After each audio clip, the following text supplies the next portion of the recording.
Hi అండి. నేను మీ కిరణ్. ఈరోజైతే సింపుల్‌గా చాలా టేస్టీగా, చాలా తక్కువ మసాలాలతో, ఎక్కువ కారం లేకుండా, స్పైసీ లేకుండా bagara rice with chicken curry చూపిస్తాను. ముందైతే కుక్కర్‌లో చికెన్ వండేసుకుంటున్నాను నేనైతే. ఎందుకంటే సండే నాకు చాలా తక్కువ టైం ఉన్నింది వండడానికి. అందుకని చెప్పి నేను కుక్కర్‌లో ఒకే ఒక విజిల్‌కి చికెన్ అయితే వండేసాననమాట. చాలా తక్కువ మసాలాలు, ఎక్కువ మసాలాలే అవసరం లేదు. బ్యాచిలర్స్ కూడా ఈజీగా కుక్ చేసేసుకునే విధంగా నేనైతే ఈ రెసిపీని చేశాను. సో, ముందుగా కుక్కర్ తీసుకొని కొంచెం ఆయిల్ వేసుకొని ఒకే ఒక పచ్చిమిరపకాయ, ఉల్లిపాయలు ఫైన్‌గా చాప్ చేసుకొని ఫ్రై చేసుకున్నాను. ఉల్లిపాయలు కొంచెం గోల్డెన్ బ్రౌన్ వచ్చిన తర్వాత ఫైన్‌గా చాప్ చేసుకున్న టొమాటోస్ వేసుకున్నాను. టొమాటోస్ కూడా బాగా మగ్గి ఆయిల్ సెపరేట్ అయిపోయిన తర్వాత ముందుగానే చికెన్‌ని మ్యారినేట్ చేసి ఉంచుకున్నాను. జస్ట్ మ్యారినేషన్ కూడా ఏమీ లేదు. ఉప్పు, కారం, పసుపు అంతే. ఏ మసాలాలు వేయలేదు నేను.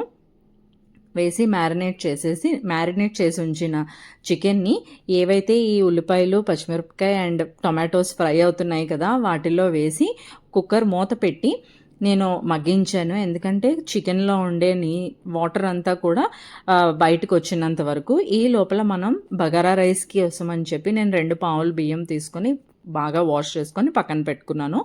ఇప్పుడు బగారా రైస్ కూడా ఎలా చేసుకుందామో ఇది కూడా కుక్కర్లోనే చేసేస్తున్నాను. 2 స్పూన్స్ ఆఫ్ ఘీ వేసాను నేను. అండ్ అలాగే 1 స్పూన్ ఆఫ్ ఆయిల్ వేసాను. మేము చాలా తక్కువ ఆయిలే యూస్ చేస్తాము యాక్చువల్లీ ఫుడ్లో. అండ్ ఈవెన్ స్పైసెస్ కూడా చాలా తక్కువ స్పైసెసే తీసుకుంటాము. ఎక్కువ స్పైసీ ఫుడ్ మేము తినలేము. అందుకని చెప్పి ఇప్పుడు ఇవే స్పైసెస్ నేనైతే తీసుకుంది. 2 పావులు బియ్యానికి బిర్యానీ ఆకుని చిన్న చిన్న ముక్కలుగా కట్ చేస్తాను. బిర్యానీ ఆకు, లవంగాలు, దాల్చిన చెక్క, యాలకులు, పెద్ద ఇలాచీయే వేసాను. అండ్ అలాగే 1 స్పూన్ ఆఫ్ జీలకర్ర వేసాను. వేసి ఇవి కొంచెం వేగుతుండగానే చిటపటలు ఆడుతూ ఉంటాయి కదా, అవి వేగుతున్నప్పుడే ఇందులో చాప్ చేసి ఉంచుకున్న పచ్చిమిరపకాయలు, అంటే మీ కారానికి తగినట్టుగా, మేము కారాలు తక్కువే తింటాం, అలాగే మసాలాలు కూడా తక్కువే తింటాం, తక్కువ ఆయిల్తో తింటాము.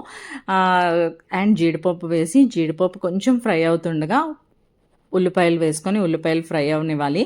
ఫ్రై అవనిస్తున్నప్పుడే మనం తొందరగా వేగడానికి కొంచెం సాల్ట్ వేసుకుంటే వేగంగా ఫ్రై అయిపోతాయి అన్నమాట. ఇవి ఫ్రై అవుతుండగానే ఇప్పుడు చికెన్ ఎంతవరకు వచ్చింది అన్నది చూద్దాం. ఇందులో ఉన్న వాటర్ అంతా ఎగ్జాస్ట్ అయినంత వరకు కూడా నేనైతే కుక్కర్ మూత పెట్టి ఉంచాను. ఎప్పుడైతే ఇందులో వాటర్ అంతా కూడా ఇంకిపోయిందో, చికెన్ నుంచి వాటర్ ఉంటుంది కదా, ఆ వాటర్ అంతా ఇంకిపోయిన తర్వాత నేనైతే మ్యారినేట్ చేసి ఉంచుకున్న గిన్నె ఉంటుంది కదా, ఆ గిన్నెలోనే కొంచెం వాటర్ వేసి ఆ వాటర్ని ఈ చికెన్లోకి వేసేసాను అనమాట. అండ్ అలాగే 1 స్పూన్ ఆఫ్ అల్లం వెల్లుల్లి పేస్ట్ వేసాను. అంతే, ఇంకా అంతకన్నా నేను అసలు ఏ మసాలాలు వాడలేదు. టేస్ట్ అయితే సూపర్గా ఉందన్నారు మా హస్బెండ్.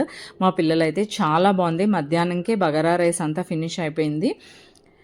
ఇప్పుడు కుక్కర్ మూత పెట్టేసి ఒకే ఒక విజిల్కి కొంచెం సేపు ఉంచాలి. ఇప్పుడు ఈ బగారా రైస్ చూద్దాము. బగారా రైస్లో ఉల్లిపాయలు ఫ్రై అయిపోయిన తర్వాత ఒకే ఒక పెద్ద టొమాటోని ఫైన్గా చాప్ చేసుకుని దాన్ని వేసేసుకున్నాను. ఇది కూడా కొంచెం టొమాటోలు మగ్గినంత వరకు మూత పెట్టుకొని మగ్గించుకోవాలి. చెప్పాను కదా, టొమాటోస్ కానీ ఉల్లిపాయలు కానీ కొంచెం తొందరగా మగ్గడానికి నేను కొంచెం సాల్ట్ అయితే వేసి మూత పెట్టేశాను. ఇప్పుడు ఇది మూత పెట్టేసిన తర్వాత టొమాటోస్ని మగ్గనిద్దాము. ఈ లోపల ఇక్కడ అల్లం వెల్లుల్లి పేస్ట్ వేసాం కదా, అల్లం వెల్లుల్లి ఫ్లేవర్ అంతా కూడా ఈ చికెన్కి పట్టేటట్టుగా కాసేపు మూత పెట్టేసి వదిలేద్దాము. మూత పెట్టేసి వదిలేసిన తర్వాత కొంచెం వాటర్ అనేది రిలీజ్ అవుతుంది. చూస్తున్నారా, నేను చాలా తక్కువ వాటరే వేసాను. ఎందుకంటే మనం ఈ గ్రేవీతో బగారా రైస్ తింటే చాలా టేస్ట్ బాగుంటుంది. అండ్ ఐ స్వేర్ ఒకే ఒక్క విజిల్కే ఆపేయండి. చికెన్ ఎవరైనా కుక్కర్లో కుక్ చేస్తే ఒక్క విజిల్ చాలు, ఉడికిపోతుంది. మనం ఎక్కువ విజిల్స్ కొంచెమా చికెన్ కైమా అయిపోతుంది. సో చాలా తక్కువ వాటరే వేయాలి. యాక్చువల్లీ చికెన్లో నుంచి వస్తున్న వాటర్కే ఉడికిపోతుంది. కొంచెం కొత్తిమీర వేసుకొని నేనైతే మూత పెట్టేసి ఓన్లీ ఒకే ఒక విజిల్ కోసం అని చెప్పి ఉంచాను. ఒకే ఒక విజిల్ వస్తే చాలు. సో ఇప్పుడు బగారా రైస్ టొమాటోలు మగ్గిపోయినాయా లేదా అన్నది చూద్దాం. టొమాటోస్ అయితే మగ్గిపోయినాయి, ఆయిల్ కూడా సెపరేట్ అయింది కదా. ఇక్కడ కొంచెం కలుపుకొని ఇందులో అల్లం వెల్లుల్లి పేస్ట్ వేసేసుకుందాం. ఇప్పుడు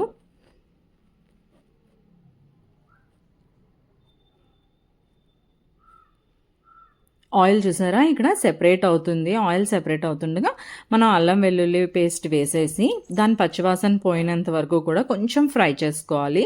ఫ్రై చేసిన తర్వాత ముందుగా కడిగి పెట్టుకొని పుదీనా అండ్ అలానే కొత్తిమీరని ఫైనలీ చాప్ చేసుకొని ఉంచుకోవాలి. ఇక్కడ ఎప్పుడైతే ఆయిల్ సెపరేట్ అవుతుందో చూసారా ఇక్కడ ఒకే ఒక విజిల్కి నేనైతే ఆఫ్ చేసేస్తున్నాను. Chicken done with chicken. ఇంకా బగారా రైస్ ఒకటే ఉంది. బగారా రైస్ కూడా ఫినిష్ అయిపోతుంది ఫాస్ట్గా. ఈ ఆయిల్ అంతా సెపరేట్ అవుతున్నప్పుడు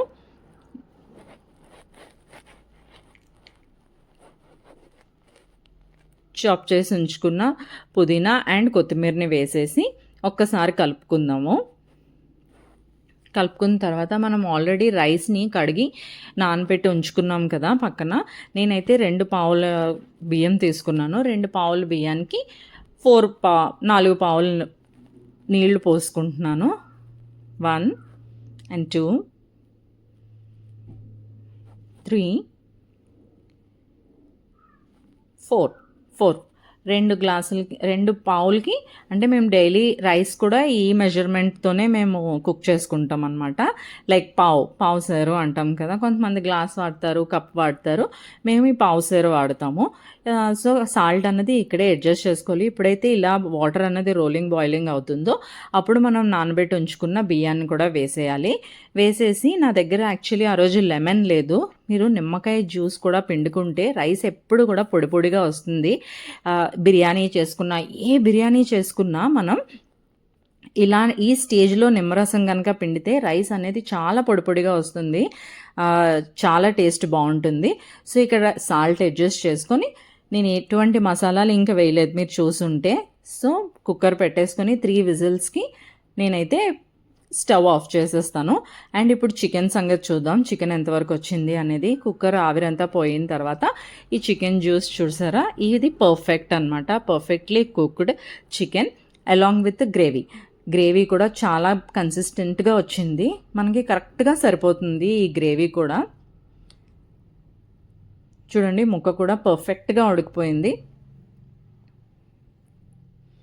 సో గ్రేవీ కూడా పర్ఫెక్ట్గా వచ్చింది కాబట్టి నేను ఎటువంటి వాటర్ యాడ్ చేయలేదు, ఎలాంటి మసాలాస్ కూడా యాడ్ చేయలేదు. కొద్దిగా కొత్తిమీర వేసుకొని నేనైతే అలా మూత పెట్టేసి ఉంచేసుకున్నాను. ఇప్పుడు బగారా రైస్ కూడా 3 విజిల్స్ అయిపోయింది. 3 విజిల్స్ అయిపోయిన తర్వాత చూడండి done with bagara rice also. దీని మీద ఒక స్పూన్ ఆఫ్ గీని మళ్ళీ వేసుకొని కొంచెం కలుపుకోవాలి. పొడి పొడిగా వస్తుంది. టేస్ట్ అయితే చాలా అంటే చాలా బాగా వచ్చింది. చెప్తే నమ్మరు, ఎవరైనా చేసుకోవచ్చు. వంట రాని వాళ్ళు కూడా, ఇనీషియల్ స్టేజ్లో ఉన్న వాళ్ళు కూడా ఈజీగా చేసుకొని ప్లేటింగ్ అవుట్ చేసుకోవాలి. ఇదైతే మా లంచ్ ప్లేట్. సూపర్ యమ్మీగా ఉంది. అండ్ ఇప్పుడు చికెన్ 65 రెసిపీ ఫటాఫట్మని చెప్పేస్తాను. నేను ఆల్రెడీ షార్ట్స్లో కూడా పోస్ట్ చేశాను. ఎవరైతే చూడలేదో అనుకుంటారో వాళ్ళ కోసం అని చెప్పి చికెన్ అయితే ముందుగా సాల్ట్, కారం, చికెన్ 65 మసాలా అని దొరుకుతుంది. చికెన్ 65 మసాలా వేసి అల్లం వెల్లుల్లి పేస్ట్, కొంచెం పెరుగు, ఉప్పు వేసేసి మ్యారినేట్ చేసుకోవాలి. మీ దగ్గర నిమ్మకాయ ఉంటే నిమ్మరసం జ్యూస్ కూడా పిండుకోవచ్చు. ఇవన్నీ కలిపి మ్యారినేట్ చేసేసుకున్నాను. కొత్తిమీర మ్యారినేట్ చేసి 1 అవర్ ఫ్రిడ్జ్లో కానీ పెట్టేయండి. నేను చెప్పాను కదా ఓన్లీ 1 స్పూన్ ఆఫ్ ఆయిలే వాడానని. నేను ఎయిర్ ఫ్రైయర్లో చేస్తున్నాను ఈ చికెన్ 65 అయితే. సో ఇక్కడ మనం అడ్జస్ట్ చేసుకోవచ్చు. నేను చూసారా స్ప్రే చేశాను 200 degreesలో. మనకు అక్కడ చికెన్ ఆప్షన్ కనిపిస్తుంది. చికెన్ ఆప్షన్ క్లిక్ చేయగానే మనకి ఎంత టైమింగ్ కావాలి అని చెప్పి టెంపరేచర్ అయితే ఆటోమేటిక్గా అదే వచ్చేస్తుంది. సో ఇంకా టైమింగ్ అయితే నేను ఫస్ట్ అడ్జస్ట్ 25 minutes కావాలంటే 25 minutes, 20 minutes కావాలంటే 20 minutesలోకి ఇంక్రీజ్ ఆర్ డిక్రీజ్ చేసుకుంటూ ఉండొచ్చు. సో చికెన్ 65 అయితే డన్ విత్ ద చికెన్ 65. ఇదైతే మా plate out, Sunday lunch plate out. ఎంత సూపర్ యమ్మీగా ఉందో తప్పకుండా మీరు అందరూ కూడా ట్రై చేయండి.